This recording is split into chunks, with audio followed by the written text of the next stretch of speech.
में जो गुलामी थी, एक तो अंग्रेजों की गुलामी थी और दूसरी इस देश में रहने वाले बड़े बड़े राजे रजवाड़ों की गुलामी थी, जिसको कहा जाता दोहरी गुलामी। अंग्रेजों के जो हिटलर थे उनसे बाबा साहब ने सिफारिश करके कि इस देश में दोहरी गुलामी है, उसके लिए यहाँ पर एक साइमन कमीशन मंगाने का काम किया था। साइमन कमीशन किस लिए आया था, क्या काम था कि जो इस देश में आर्थिक रूप से, सामाजिक रूप से, राजनीतिक रूप से, शैक्षिक रूप से कमजोर लोग थे, उनका सर्वे डॉक्टर बी.आर. अम्बेडकर साहब ने साइमन कमीशन के द्वारा करवाने का काम किया था। लेकिन उस वक्त मेरे साथियों, जो तमाम लोग कहते हैं, हमारे पिछड़े समाज में अक्सर लोग चर्चा करते हैं कि बाबा साहब ने तो वो आरक्षण उस वक्त शेड्यूल कास्ट को दिया था, तो ये गलत बात है। उस वक्त बाबा साहब ने किसी जाति के लिए साइमन कमीशन की सिफारिश नहीं कराई थी। बाबा साहब ने कहा था कि इस देश में जितने लोग आर्थिक, सामाजिक, शैक्षिक और राजनीतिक रूप से कमजोर हैं, ये पिछड़े हैं, और जितने लोग हर तरह से आगे हैं वो अगड़े हैं।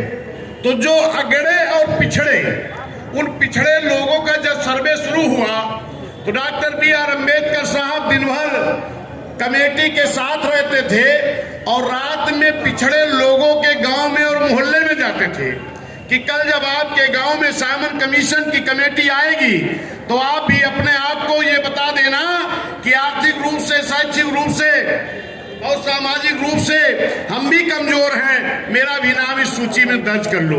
वहीं पर जो लोग आपके पिछड़े लोगों को आरक्षण नहीं देना चाहते थे, वो लोग भी उसी गांव में तुरंत जाके पहुंच जाते थे, जो आपके आरक्षण के विरोधी थे, और जा करके कहते थे कि बाबा साहब तो आपके गांव में नहीं आए थे। कहीं नहीं, बाबा साहब आए थे। कहीं क्या कह करके गए हैं, कहीं बाबा साहब कह करके गए हैं कि कल जब कमेटी आएगी तो उसमें जितने लोग आर्थिक, सामाजिक, शैक्षिक, राजनीतिक रूप से कमजोर हो, अपना नाम उस सूची में दर्ज करा देना। तो वो लोग क्या कहे कि अगर आप सूची में नाम दर्ज करा दोगे तो आप तो नीच हो जाओगे, शूद्र हो जाओगे, अछूत हो जाओगे। मेरे सम्मानित साथियों, उन पिछड़े लोगों में जिन लोगों ने बाबा साहब की बात को मान लिया, उस सूची में नाम दर्ज करा दिया, वही लोग हो गए अनुसूचित जाति। और जिन लोगों ने नाम दर्ज कराया, समतल एरिया के लोग हो गए अनुसूचित जाति, और जो पहाड़ी क्षेत्र के थे, जो आपके मध्य प्रदेश के वाटर कोराव सोराव की विधानसभा, दुद्दी विधानसभा के लोग रहे, ऐसे लोग जो पहाड़ी क्षेत्रों में रहे हैं, वो हो गए अनुसूचित जनजाति। जितने लोगों ने बाबा साहब की बात को माना, वो लोग सूची में नाम दर्ज कराए तो अनुसूचित जाति, अनुसूचित जनजाति हो गए, एससी और एसटी हो गए। और जिन लोगों ने बाबा साहब की बात को नहीं माना, वो क्या रह गए, पिछड़े के पिछड़े।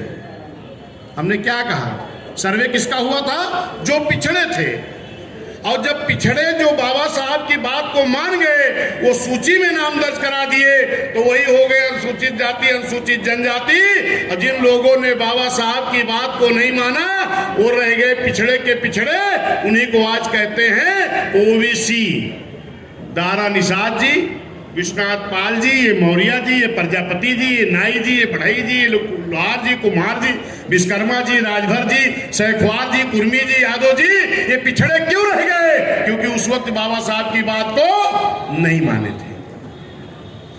लेकिन धन्य डॉक्टर बी.आर. अम्बेडकर साहब, उन्होंने सोचा कि हमारा पिछड़ा समाज मेरे कहने के बाद भी पूरी तरह से मेरी बात को नहीं मान रहा है। चलिए, जो लोग मान गए वो तो सूची में चले गए, अनुसूचित जाति, अनुसूचित जनजाति में चले गए, उनको तो आरक्षण मिल जाएगा। लेकिन ये जो भोला भाला समाज है, जिनको दुश्मनों ने समझा दिया, जो इनको आरक्षण नहीं देना चाहते हैं, ये तो उनकी बात मान गया है। इसके लिए बाबा साहब ने क्या व्यवस्था किया कि आर्टिकल 340 के तहत एक संविधान में जगह दे दिया कि फिर कभी जब इनकी जांच कराई जाएगी, फिर से इनके सर्वे होगा, गठन किया जाएगा आयोग के द्वारा, तब आरक्षण मिल जाएगा।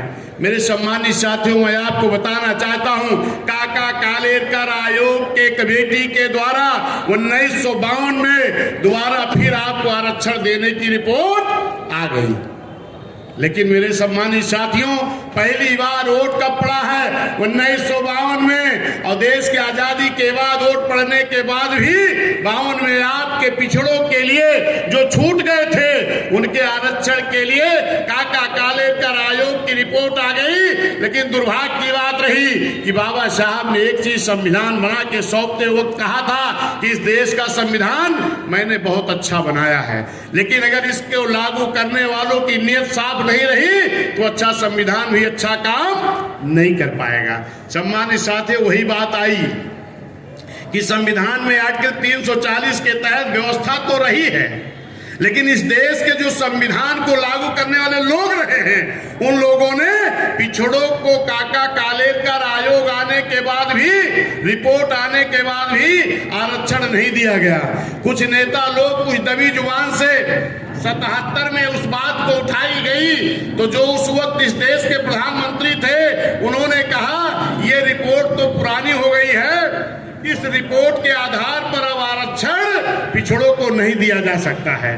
फिर से मंडल कमीशन की आयोग बना और मंडल कमीशन ने भी सर्वे करके जांच करके पिछड़ों को आरक्षण देने के लिए फिर रिपोर्ट आपकी आकर के 78 में सौंप दी जाती है। फिर भी इस देश के जो जिन लोग इस देश की हुकूमत चला रहे थे उन लोगों ने फिर पिछड़ों को आरक्षण नहीं दिया।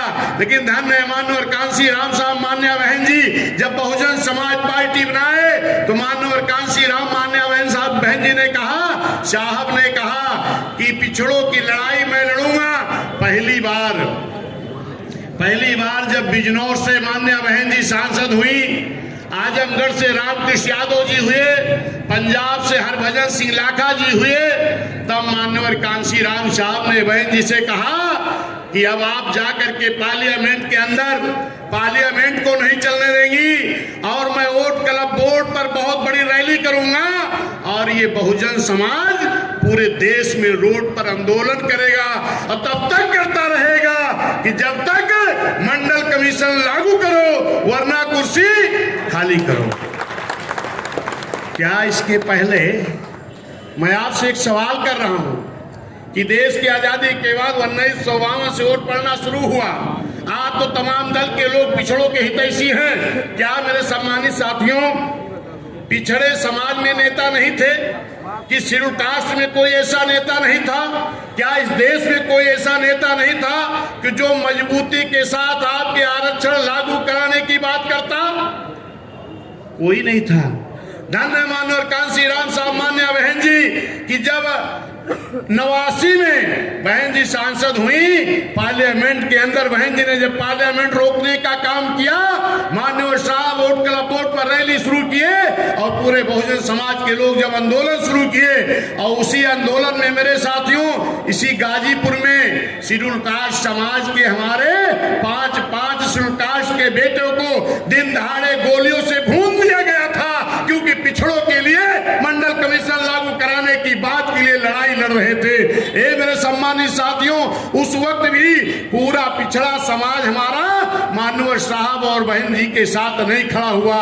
लेकिन जब इस चीज को चौधरी देवीलाल चौटाला जी जो इस देश के उप प्रधानमंत्री थे वो जाकर के माननीय कांसी राम साहब के पास पहुंचते हैं वोट क्लब बोर्ड पर और कहते हैं, माननीय कांसी राम साहब आपको बहुत बहुत धन्यवाद कि आप शेड्यूल कास्ट के समाज में जन्मे, इसके बाद आप पिछड़ों के लिए इतनी बड़ी लड़ाई लड़ रहे हो। माननीय साहब ने कहा आप तो ओबीसी समाज में पैदा हुए हो, आप मुझे धन्यवाद मत दो, आप मेरे साथ इस आंदोलन में खड़े हो जाओ, निश्चित है कि पिछड़ों का आरक्षण लागू हो जाएगा।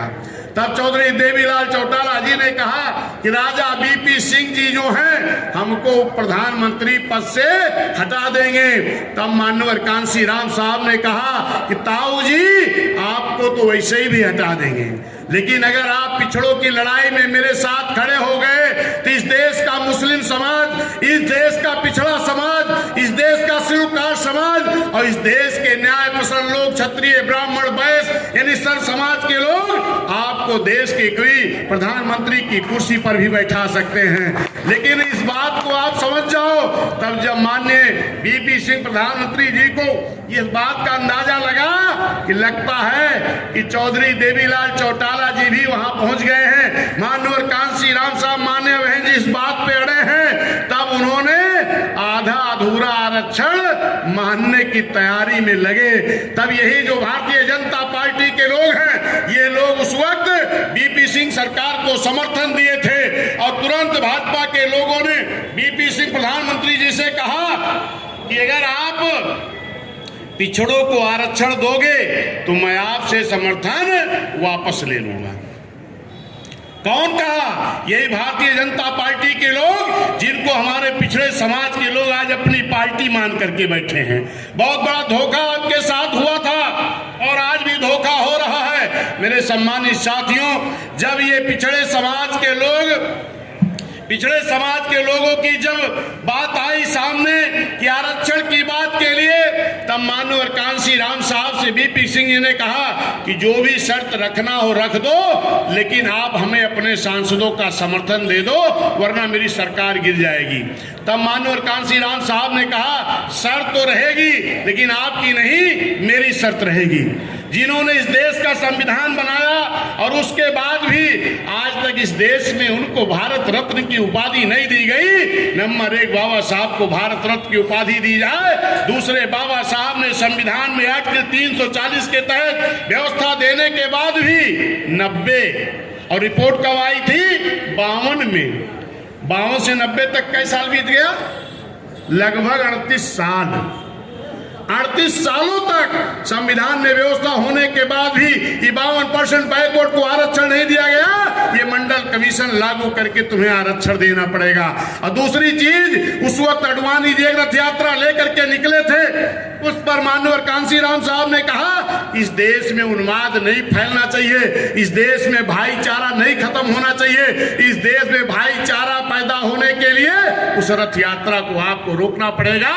तो बिहार में जनता दल की सरकार थी, जिसके मुख्यमंत्री लालू यादव जी थे, तुरंत उन्होंने वहां पर उस रथ यात्रा को रोकने का काम किया माननीय बीपी सिंह जी ने, और तुरंत बाबा साहब को भारत रत्न की उपाधि मिली और पिछड़ों को आधा अधूरा आरक्षण।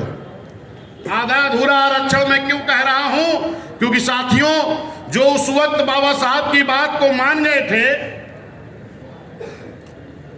साइमन कमीशन के वक्त जो अनुसूचित जाति अनुसूचित जनजाति में रहे, उनको विधानसभा में भी आरक्षण है, लोकसभा में भी है, जिला पंचायत प्रमुख प्रधानी मेंबरी हर जगह पर है, नगर पालिका नगर पंचायत में भी है। लेकिन पिछड़े समाज के लोगों, आपका जब माननीय साहब मान्य बहन जी के दबाव में, बहुजन समाज पार्टी के दबाव में जब आरक्षण मिला, तो वो भी क्योंकि पिछड़ा हमारा अगर पूरा खड़ा हो गया होता उस वक्त माननीय साहब के साथ, बहन जी के साथ, तो पूरा आरक्षण लागू हो जाता।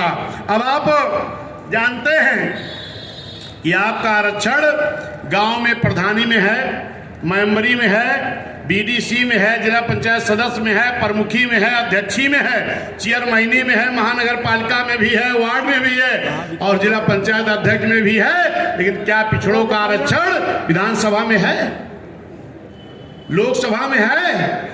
जहां पर बाबा साहब के संविधान के बारे में अपनी बात रख करके उस संविधान में अपना हक अधिकार ले सकते हो, वहां आज भी पिछड़ों 75-76 साल के बाद भी आपका आरक्षण नहीं मिला है। और अगर ये संभव है तो ये तब संभव होगा जब इस देश के हुक्मरान बहुजन समाज पार्टी को आप बना लोगे।